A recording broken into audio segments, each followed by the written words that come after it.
নমস্কাৰ সকলোলৈকে Deepika kitchen and ব্লগছৰ আন এটি ৰেচিপি ভিডিঅ'লৈ আটাইকে আদৰণি জনাইছোঁ। আহক আজি বনাওঁ সাবুদানাৰ পায়স। সাবুদানাখিনি ভালকৈ ধুই ল'ব, কাজু বাদাম আলমণ্ডখিনি কাটি ল'ব, খিচমিচকেইটা ধুই ল'ব আৰু তেজপাত ল'ব। চচপেন এটাত আধা লিটাৰ গাখীৰ দি দিব আৰু গাখীৰখিনি গৰম হ'বলৈ দিব আৰু তাত এচামুচ ঘিউ দি ভালকৈ মিহলাই ল'ব।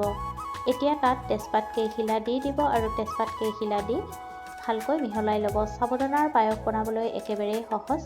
এতিয়া সোৱাদমতে চেনি দি দিব আৰু চেনিখিনি দি ভালকৈ মিহলাই কাটি লোৱা ড্ৰাই ফ্ৰুটছখিনি দি দিব আৰু তাৰপিছত ভালকৈ গাখীৰখিনি উতলিবলৈ দিব আৰু এতিয়া ধুই লোৱা সাবুদানাখিনি দি দিব লাগিব।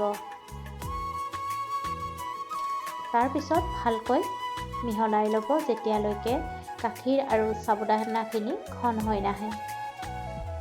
একেবাৰে সহজতে বনাব পাৰি এই সাবুদানাৰ পায়স। আপোনালোকে যদি আগতে বনোৱা নাই এবাৰ বনাই চাবচোন আৰু নমোৱাৰ আগে আগে ইলাচি কেইটামান খুন্দি দি দিব।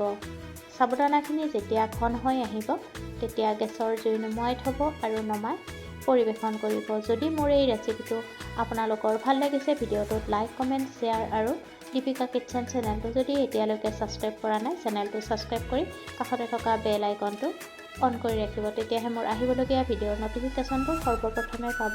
পুনৰ উপস্থিত হ'ম এটি নতুন ৰেচিপি ভিডিঅ'ৰ সৈতে। আজিলৈ আহিলোঁ, ধন্যবাদ।